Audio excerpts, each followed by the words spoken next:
Meu nome é Carlos e eu e minha esposa Juliana temos uma fazenda no interior do Paraná, daquelas bem isoladas mesmo, onde o que mais tem é plantação de milho até onde a vista alcança. E silêncio.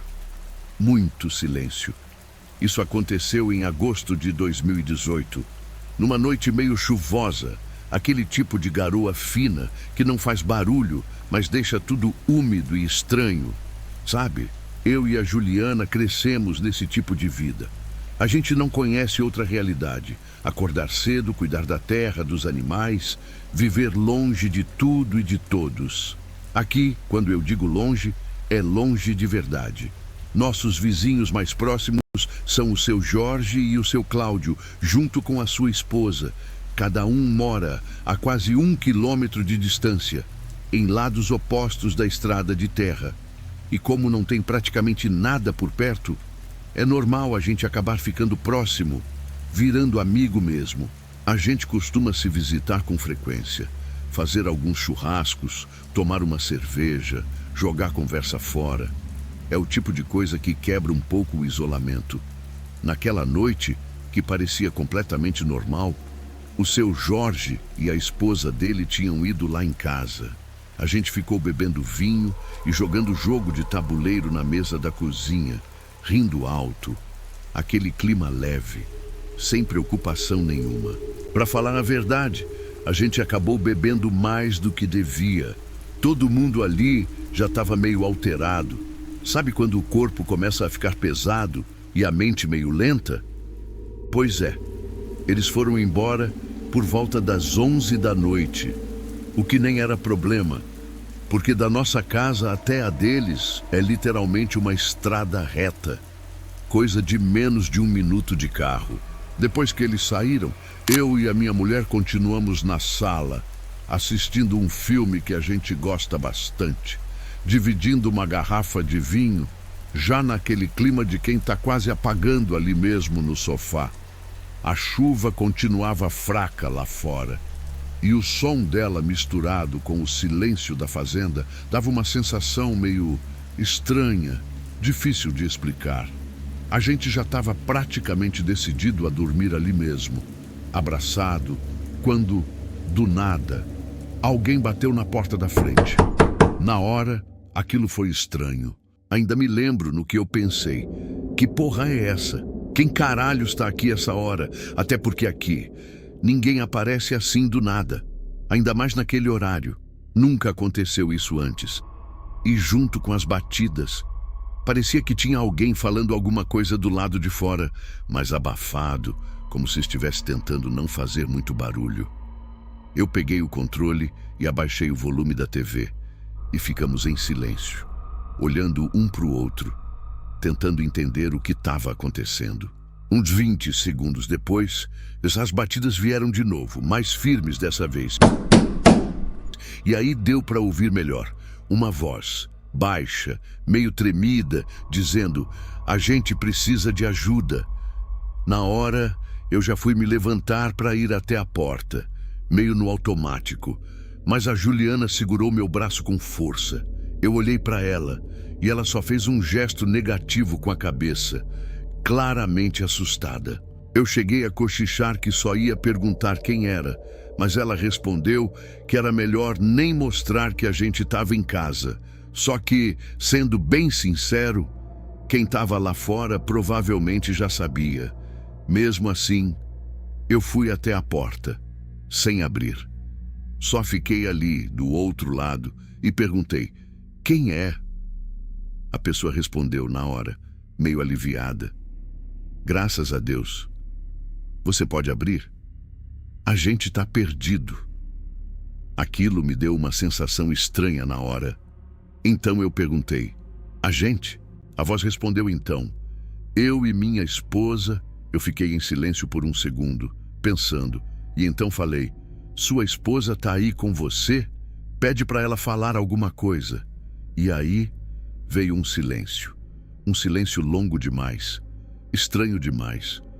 O silêncio continuou por alguns segundos, e aquilo foi o suficiente para alguma coisa dentro de mim começar a ficar em alerta. Não fazia sentido nenhum. Se realmente fosse um casal perdido, por que a mulher não respondeu? Por que só uma única voz? E pior, tinha algo estranho no jeito que aquele cara falava, como se ele estivesse forçando a voz, tentando parecer outra coisa. Eu franzi a testa, ainda parado do outro lado da porta, e falei um pouco mais firme. Você ouviu o que eu falei? A mesma voz respondeu, meio travada. Ouvi, mas ela não está aqui do meu lado agora. Foi aí que tudo começou a ficar errado de verdade. Como assim não está do lado? Ele tinha acabado de dizer que estavam juntos. Meu estômago deu aquela revirada leve, aquele tipo de sensação que vem antes de dar merda. E quanto mais eu pensava, mais estranho ficava. A voz dele não batia. Parecia um homem tentando falar um pouco mais fino, mas não conseguindo manter o tempo todo. Aquilo me deixou desconfiado na hora. Para tentar aliviar a tensão, eu até dei uma risada meio sem graça e falei: Seu Jorge, é você, né? Porque, sinceramente, ele era o tipo de cara que faria uma brincadeira idiota dessas, ainda mais bêbado. Do outro lado da porta veio a resposta. Mas dessa vez a voz saiu mais grave, quase como se ele tivesse esquecido de fingir. Por um segundo, eu senti um certo alívio, tipo, é só o Jorge sendo idiota. Mas ao mesmo tempo, alguma coisa ainda não encaixava, e eu não ia abrir aquela porta sem ter certeza. Então eu falei: beleza, então prova. Qual o nome da sua esposa? E aí veio uma resposta que me fez gelar na hora. Mas não foi a resposta em si. Foi que não era a mesma voz. Era outra, mais seca, mais firme, totalmente diferente. E ela disse: que porra de pergunta é essa, Carlos? Sou eu, abre logo essa porta. Na mesma hora, o sorriso que eu ainda tentava segurar simplesmente desapareceu. Aquilo não era o Jorge, não era ninguém que eu conhecia. Eu me afastei da porta na hora, com o coração já acelerando, e fui pegar meu celular. A Juliana já estava me olhando com os olhos arregalados, falando que era pra gente ligar pra polícia. Eu só falei pra ela esperar um segundo, porque eu precisava ter certeza. Liguei pro Jorge.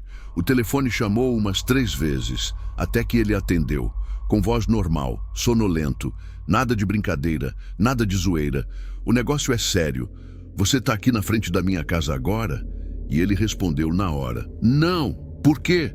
Foi aí que caiu a ficha de vez. Eu falei pra ele: tem alguém aqui tentando fazer a gente abrir a porta, falando que é você. Do outro lado, ele ficou sério na hora. Disse que ia pegar o carro e vir pra cá o mais rápido possível. Logo depois a gente desligou e ficamos esperando ele chegar. E naquele momento, a única coisa que eu conseguia pensar era: tinha alguém lá fora, e essa pessoa queria entrar. Logo depois disso, as batidas voltaram, mais fortes, mais agressivas. Eu perdi a paciência na hora e gritei: se você não sair daqui agora, eu vou buscar a espingarda. Do outro lado, a voz respondeu-se meio irritada: a gente só quer usar um telefone, é só isso, caralho. Eu sabia que isso era mentira. Aqui no interior, ninguém fica perdido assim. E muito menos aparece na sua porta no meio da noite. A Juliana já estava no telefone com a polícia, explicando tudo, mas a gente sabia que ia demorar até a polícia chegar. Foi então que a situação piorou. A gente começou a ouvir passos. Várias e várias vezes, caminhando pela varanda de madeira que dá a volta na casa. Eles não estavam mais só na porta. Eles estavam rodeando a casa. Meu coração disparou de vez. Os passos pararam perto de uma das janelas. A gente ouviu o barulho de alguém tentando forçar ela. Foi aí que a Juliana, ainda no telefone, começou a gritar: deixa a gente em paz! E eu gritei junto também: sai daqui ou eu atiro! Foi nesse momento que finalmente caiu a ficha de uma coisa óbvia. Eu precisava de uma arma. Saí correndo pro andar de cima. Fui direto no armário. Peguei a espingarda, minhas mãos tremendo enquanto eu carregava. E foi questão de segundos. Quando eu estava descendo de volta, alguém começou a bater na porta de novo. Mas dessa vez era diferente. E aí veio a voz: Carlos, abre aqui! Era o Jorge, sem dúvida nenhuma. Eu abri a porta na hora. E ele entrou rápido, também com uma espingarda na mão. Disse que não viu ninguém na estrada, nem perto da casa. Não tinha nada, como se nunca tivesse ninguém ali. Ele ficou com a gente até a polícia chegar. Quando o policial finalmente apareceu, a gente fez uma busca rápida pela propriedade com ele, mas não encontramos nada, nenhum sinal, nenhuma pegada clara, nada, só o silêncio. No dia seguinte, seguindo a recomendação dele, a gente instalou câmeras na frente e atrás da casa, coisa que, sinceramente, a gente nunca tinha nem pensado antes. E até hoje, quando eu lembro daquela noite, me dá um arrepio. Porque tudo que separava a gente de quem quer que estivesse ali fora era só uma simples porta de madeira.